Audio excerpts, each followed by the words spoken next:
All right, welcome back to Niners Nightly. Larry Krueger with you. Hope everybody's having a great one. And joining us on the UMA guest line to chop it up and talk a little bit about the Niners in the upcoming game against the Panthers is our friend Brian Peacock, half of Locked On 49ers. They do a great job covering the Niners on a daily basis. And Brian's with us to talk some ball. What's up, Brian? How are you? Doing great. Always great to be with you, Larry. And it's the best team in the league, I think, to cover. And I love what Kyle Shanahan said this week about, how nice it is to go on the road and not have to have silent counts. And the 49ers faithful travel well. They travel from LA to Arizona to Florida to New York. And it's a global audience. So it's a really fun team to cover. And they're always a relevant football team, even with all the injuries they've had. Have you gone on the road and seen the Niner fandom up close on the road like that? Because I could not believe. I mean, it's one thing if it's SoFi, right? It's 700 miles south. Yeah. It's one thing if it's Seattle, that's the same region. People packed Houston like unbelievably. I mean, people showed up. I was in New Orleans. The Superdome was a gigantic sea of red. I mean, the 49er fans travel better in this era than they ever traveled for Joe or Steve. Yeah, it's pretty amazing. And I wish I could travel more. And I really like podcasting from home. So I don't actually get to as many games as I would like to. And but man, it's pretty amazing. And you see it and you see the stream of 49ers fans walking into every stadium. And John Chapman does his road trips, and I know you've had him on the show before, and it's always just a crazy turnout. And so it's really awesome. Oh, it is. It really is cool.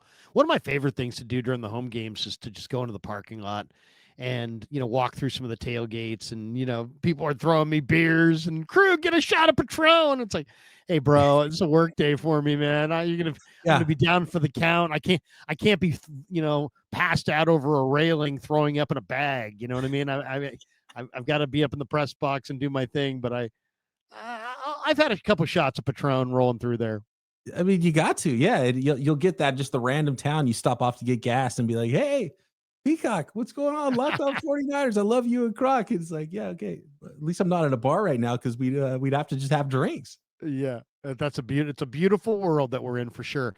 All right, let's talk a little bit about the main issue, which is that the Niners have no pass rush. They got 13 pressures, but 0 sacks on Jacoby Brissett's 57 dropbacks. I mean, that is really bad. Now, the good news, if you were looking for the silver lining, is 4 of those pressures came from Kalia Davis.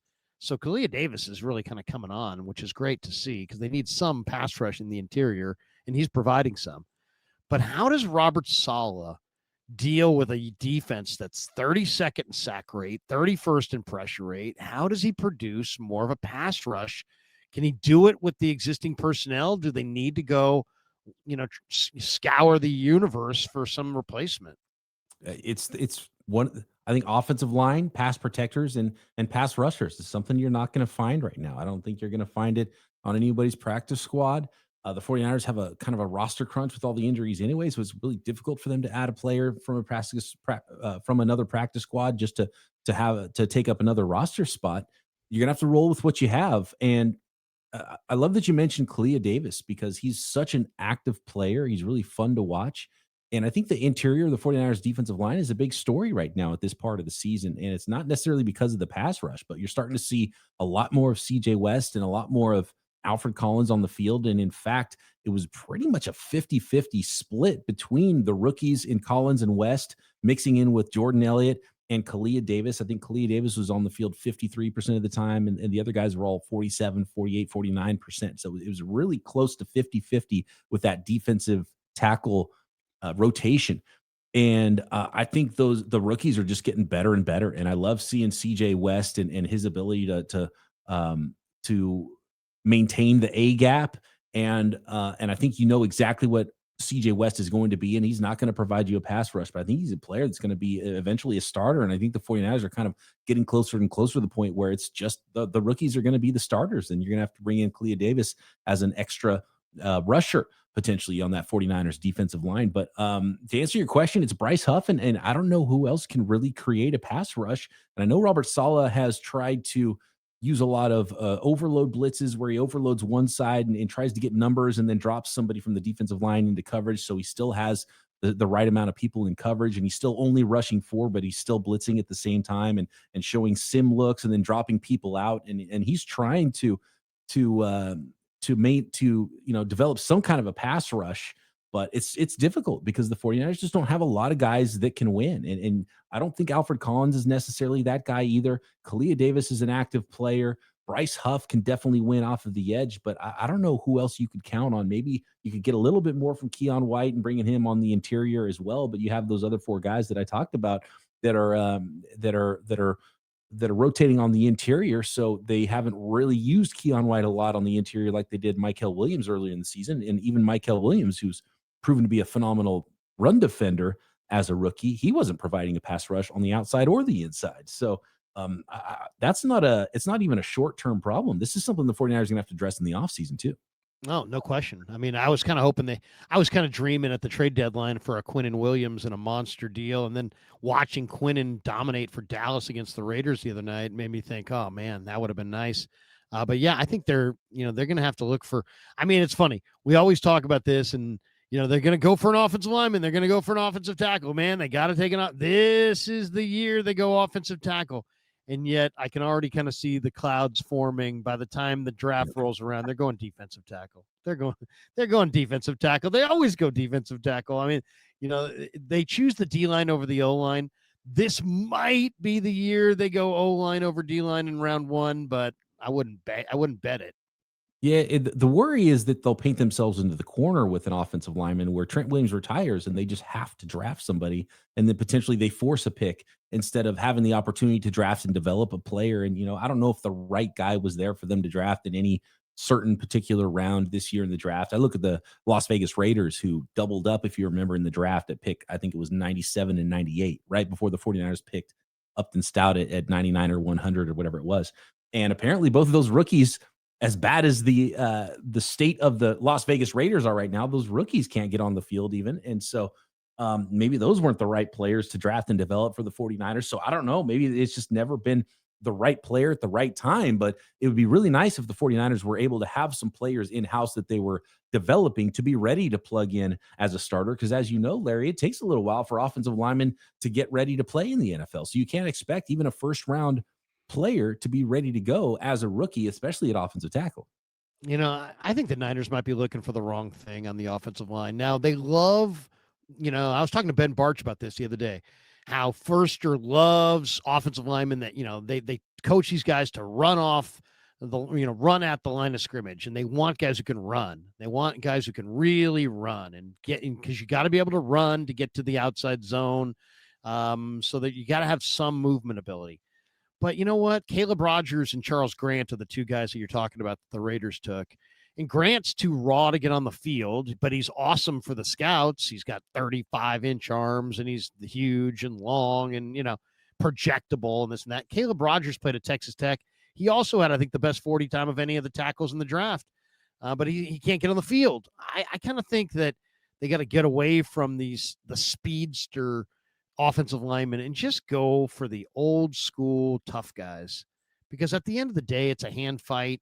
And I'd rather have, a guy who's really tough and maybe lacks a step than have somebody who's got great speed, but he's just kind of can't get out there and he's not that tough and he can't, you know what I mean? It's some of these speed guys. I always wonder if, how can they fight it out in a phone booth? Because it seems like when you get into the playoffs and January football, you better have some tough SOBs on your line. Yeah, you mentioned Grant was really the guy I was interested for the 49ers just because he had that profile as a smaller school guy, but he had those starting NFL offensive tackle traits that are so hard to find. And he would have been an interesting player. I'm not surprised he's kind of raw coming into his first NFL season. Caleb Rogers, I wasn't as high on, probably fit better as a guard than a tackle anyway. But I mean, you're right, Larry. It's a fight inside, and at some point, I think Chris Forster is almost like a little too nice in the draft room. I think he's going to have to stand on the table for somebody at some point and be like, "Hey guys, can we draft me somebody before the 7th round that I can develop here into a starting player for our offensive line?" And then they've hit on, they had Purdy last year, who's had a little rough start to the year this year, playing clearly hurt, and he's starting to come around and look a lot more healthy now in the second half of the year, but. yeah, as far as developing guys, it'd be nice if they had a few more players that you could envision that might be a future starting offensive tackle, maybe even a future starting center. I think they're going to have to go shopping this offseason, whether it's free agency trade or the draft at the offensive line for sure, because it's becoming a critical timeline there on the offensive line. Brian Peacock with us on the Uma guest line, and we're going to hit a bunch of topics here rapid fire. Give me your quick thought on Purdy. How do you think he looked against Arizona? Give me your scouting report or your grading. Yeah, I mean, he looked great. He looked fantastic. He looked like the same Brock Purdy. I didn't see much of a problem with his toe. I think he clearly did not look right against the Jaguars earlier on this season. It was probably not the right move to have him play. He looked a lot more like himself in this game. I thought he was doing a great job in controlling the offense, and I really love what George Kittle said about Brock Purdy a couple of weeks ago, basically saying he's the best operator of the offense he had ever seen. And sometimes players, you can't trust what they say about their teammates because it's always going to be glowing. But the way that George Kittle phrased that was really hit for me, and I don't think it was a BS answer.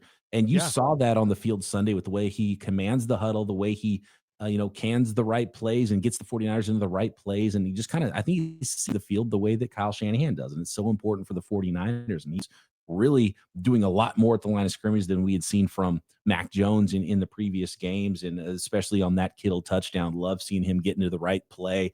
He looks off the safety, makes a beautiful throw, and just kind of pre-snap, post-snap, executing the play with the throw with his eyes was really phenomenal. So it was nice to see Brock Purdy look like he was healthy and in mid-season form there.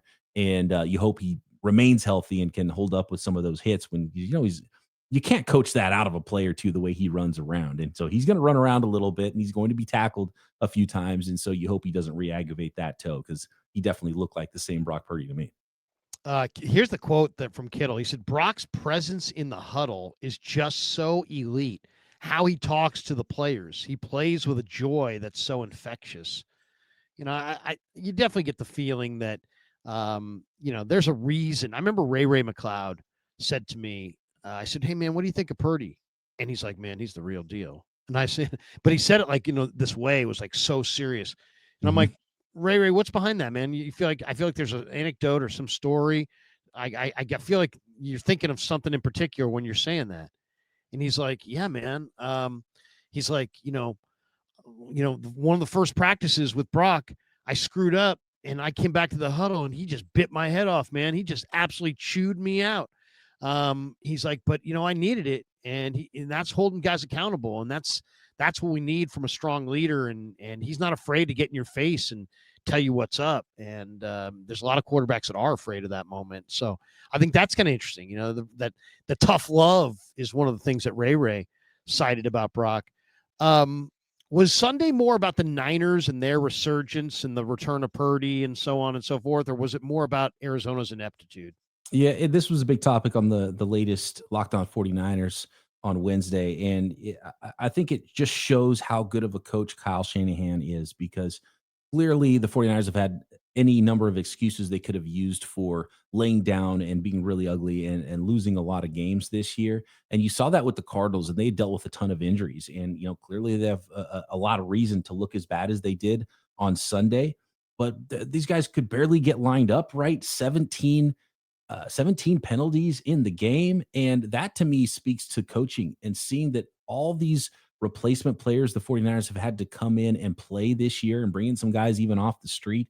And they haven't had any games like that where they just looked like they laid down and they weren't ready to play and they could not, line up right. And they had all these penalties. And so I think that really speaks well to the 49ers coaching staff from Kyle on down, offensive line and defense, and Robert Saleh and the job that those guys have done. The one thing that stood out to me defensively, though, is that Robert Saleh was able to, and while still not getting a lot of pressure and not sacking the opposing quarterback, they were still able to.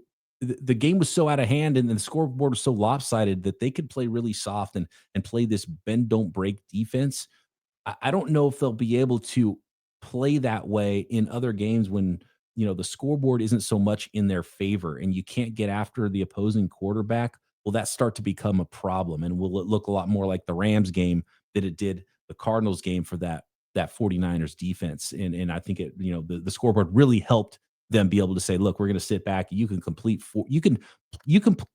more passes than have ever been completed in a regular season game, and we're going to be okay, and we're going to win this game. But I don't think you can play that way and still win a lot of football games in this league because the scoreboard's not going to allow it.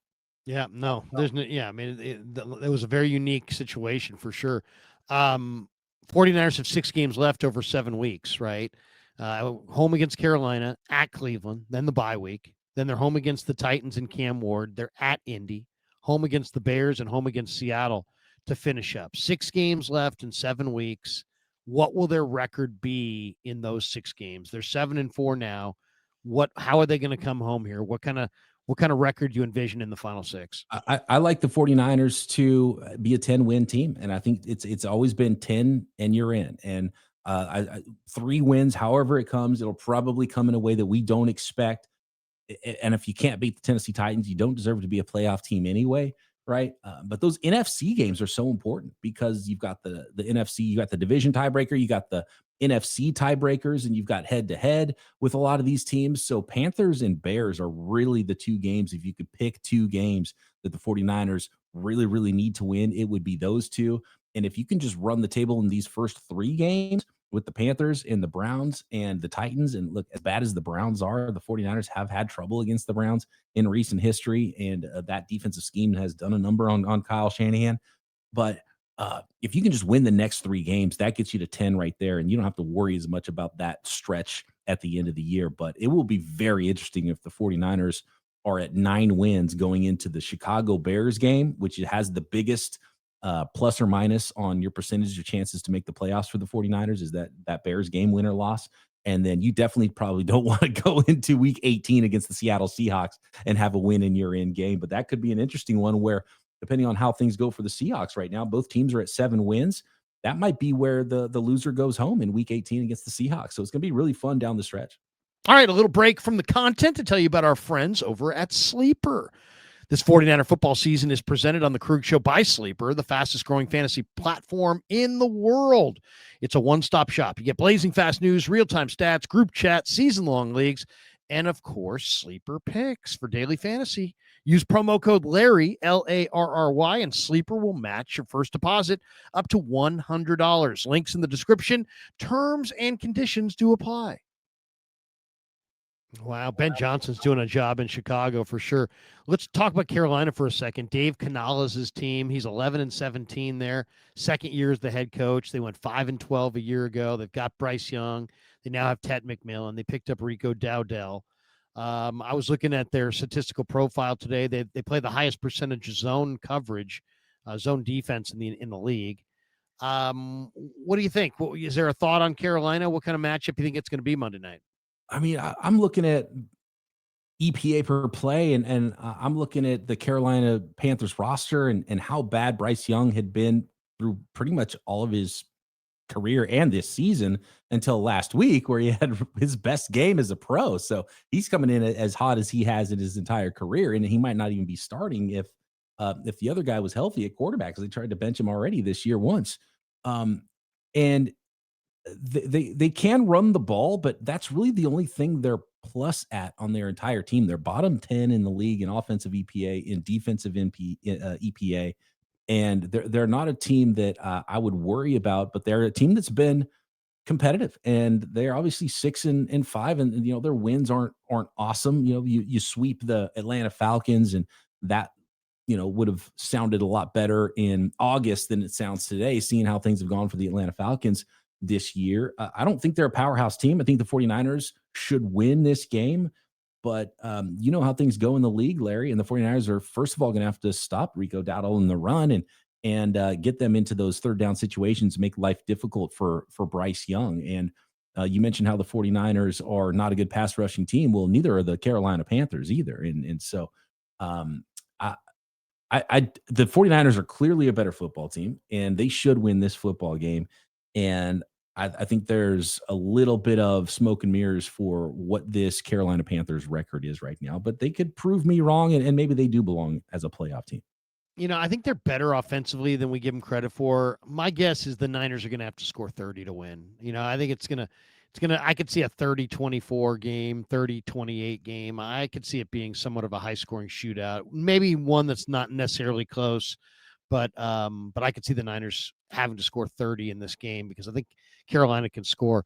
Well, Ted Finn, McMillan is yeah, legit. I will oh, say that, and got they've a moved great him weight. around, and he can win on the outside, and they've moved him around in the slot as well, and he can make plays at the catch point. He can get open. He's a dude. He's absolutely a dude. I stupidly sat him on for fantasy this week because he hadn't been playing well, and it burned me. It cost me a loss in the KMBR league to the great Danny Dunn.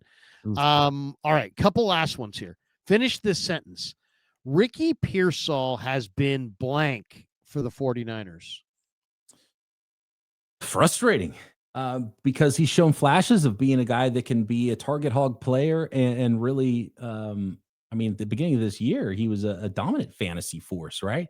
But he hasn't been able to stay healthy. And there's been times, and we saw it last week, where he's kind of just getting his cardio in. Remember last year, there was 3 or 4 games where he was just running routes and the ball was not going his way at all. And, that can be part of the game plan and helping out everybody else. But, and I think there was a little bit of that in this game where clearly it was Christian McCaffrey and George Kittle. And look, I do think that Christian McCaffrey and George Kittle should be part of your game plan in the passing game, maybe ahead of Ricky Pearsall. But the dude can, if you just reduce it to its simplest form, Ricky Pearsall can get open and he can catch the ball. He's got pure hands. He's got quicks. And that's going to be a really good thing, I think, for his career. His play strength and he's got to be able to stay on the field. That's really important. But dude, get open and catch the football. I mean, my whole thing, I'm kind of a bottom line oriented guy. Maybe some people would say, you're a jerk, but whatever. My whole thing is, hey, look, you drafted the guy in the first round. It's a bottom line business. There's no such thing as a great radio host that doesn't have ratings. There's no such thing as a great closer that doesn't have saves. There's no such thing as a great defensive end that doesn't have sacks. And there's no such thing as a great wide receiver who doesn't score touchdowns. Score a touchdown, just one. You wear number 1. Maybe you should wear number 0 because right now you have 0 touchdowns. Kyle Shanahan doesn't allow his wide receivers to score touchdowns, does he? Can we do that? But, I mean, it's 5 games. It's 5 games. You're a first-round pick. Score a touchdown. I don't think that's unrealistic expectation. I think Ricky probably expects it himself. I heard him say, "Hey, the ball just didn't come my way this week." All right, whatever, but it better start coming your way soon because that's otherwise it's like, hey, first-round draft choice, and you're not getting much out of him. I mean, this guy's got to be a major. He can't just be along for the ride. He's got to be a key contributor. How about finish this sentence? Jacob Cowing will eventually be blank for the 49ers. Released? It doesn't feel like he's a part of their plan. I was as excited as anybody about Jacob Cowing because I was too. I think we've seen this year the 49ers need an infusion of speed on their offense. And hopefully Ricky Pearsall can add a little bit of that as well. But they need some big playability. It has not been Kyle Shanahan's big play running game that we've seen throughout his entire career, even before the 49ers when he was coordinating other offenses. They haven't had those big runs, which is really part of why yards per carry is so high for all of Kyle Shanahan's running backs. And so if you're not going to get big play runs, you need some big play passes. And we did see some nice plays from, you go over the top with George Kittle last week, but you can't rely on your tight end to be your big play machine. And as often as Christian McCaffrey's caught the football, and he's a really good weapon and a really good player in that regard, he hasn't been a big play receiver either. So at some point, it would be nice for the 49ers to have some speed out there. Cowing, Watkins, somebody that can make a big play in the open fielding and create quick points for the 49ers. Yeah, I'll say Jacob Cowing will eventually be a pleasant surprise for the Niners just because I think everybody's given up on him for the most part. Maybe they haven't. I have. Others have. But I think, so many people have given up that by the time he produces, it'll be like, hey, found money. Look at that. I was walking down Market Street. I found a $20 bill. It's going to be that kind of thing. You got to get in Kyle's good graces too. And you see with the rookie Watkins, like, hey, there's a guy with speed. And it's like, no, sorry, dude. You got to pay your dues. Rookies don't produce and young players don't produce and guys that are hurt all the time. And you got to have Kyle Shanahan's trust. You got to get yourself out of the doghouse before you can start seeing targets in this offense. He's like the guy from Seinfeld. He said, no soup for you, no routes for you, Exactly. no routes for you. Better left guard, Ben Barch, Spencer Burford, or should they stay with the platoon? Do you like the platoon, or did you see enough from one of them to say, you know what, let's not platoon? I think Barch is probably the better player, more consistent player right now, and I don't have a problem with the platoon. I've always wondered why. How come you can platoon all these other positions? You can bring in situational pass rushers. Why don't you have better run blockers on first down and better pass blockers on third down? Why don't they? Seriously. Why don't they rotate offensive linemen more often? Keep guys fresh. I have no problem with the rotation, and it keeps them competing. I'd like the competition. Keep the competition going not only in camp but throughout the season. So I don't have a problem with it, but I do think Barch is a better player. But can the guy stay healthy with a full complement of snaps? Only thing is, if you had the run blocking line and the pass blocking line, it would probably give away your intention. But yeah, you know what? If they were dominant enough, it probably wouldn't matter. Yeah, and then that you use that you use that against that's I think that's the next frontier for The next offensive frontier. coordinators. Yeah, because then how much better is that play action? You bring in that running offensive line, then you go play action behind them and hit them over the top. You know, I can already imagine Tim Ryan. Greg, I see they're bringing in the big boys. They're going to the run line. Anders, don't call me Anders Carlson. Tanner Brown and John Parker Romo. Which one do you want? Who do you want to replace Eddie Pinheiro for a week or two? Oh man, I have no clue. My scouting prowess does not extend to kickers. You don't have Um, Tanner Brown Nuggets? if I'm not mistaken, Anders Carlson, in his short stint with the 49ers, didn't miss a field goal. I think he might have missed No. an extra point, but not a field goal. So I think he's the leader in the clubhouse right now. And it's pretty amazing how comfortable everybody got with Eddie Pinheiro all of a sudden, and that he was just going to be automatic. And all of a sudden, you get a little nervous again, and be like, "Oh yeah, that's how we used to live with not knowing where a kick was going to go at any given time." And so it's pretty important in this league when most games come down to one score and a lot of the time 3 points or less. The 49ers got to find the guy. And I like that they're bringing in a bunch of guys and making them compete for it. But I have no idea how to handicap this thing with the kickers they're bringing in for tryouts. Last one for you.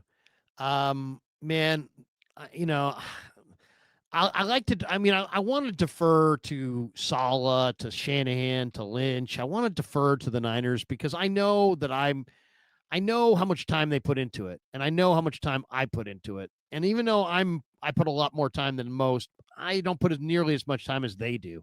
So it's like I don't like questioning them that much, but sometimes I just can't help myself. Nick Martin. I mean, come on, guys. I mean, what's it going to take? 14 snaps the guy played this week. He made 7 tackles, 5 solo in 14 snaps. What if he had played 28 snaps? Would he have made 14 tackles? What if he had played 40 snaps? Would he have made 20 tackles? Would he have made 10 solo? He's so obviously one of the best athletes on the team. His athleticism is off the charts. This guy runs in the 4.5s. This guy's got 26 reps at 225. He's an Adonis. He had 140 tackles one year at Oak State. A couple weeks ago, he's sitting behind Luke Gifford. They made the adjustment finally this week. Gifford's on special teams. Nick Martin's playing more from scrimmage. I know he's going to overrun some plays and he's going to make some mistakes, but I don't understand why we can be super like, hey, Upton Stout can make mistakes and learn on the job, but not Nick Martin. Nick Martin, if he makes any mistakes, get him the hell off the field.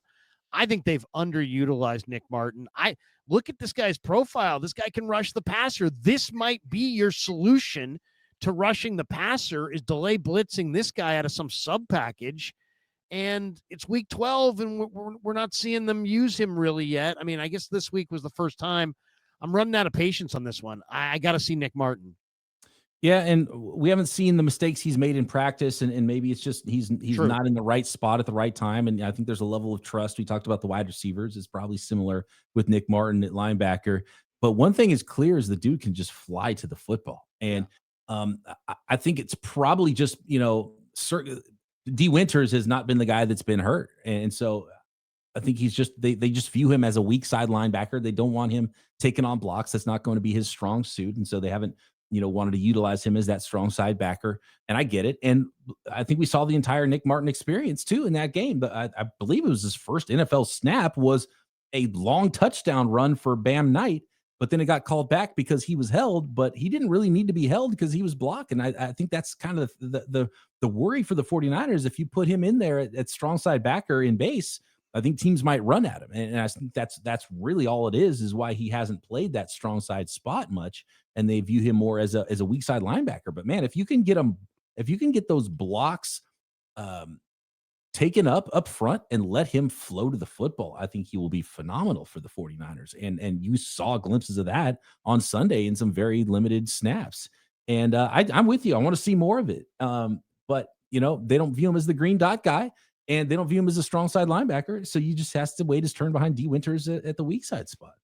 I mean, every time I watch that kid, it just screams out, special. This kid is special. He's got traits that are incredible. I hope they utilize him because I think he might be able to help them as a rusher.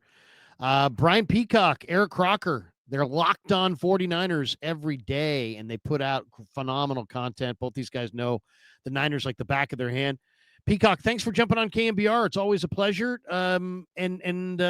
You guys, it's 5 days a week. You guys are putting out new episodes. Tell people if they want to check you out, where's the best place to follow you?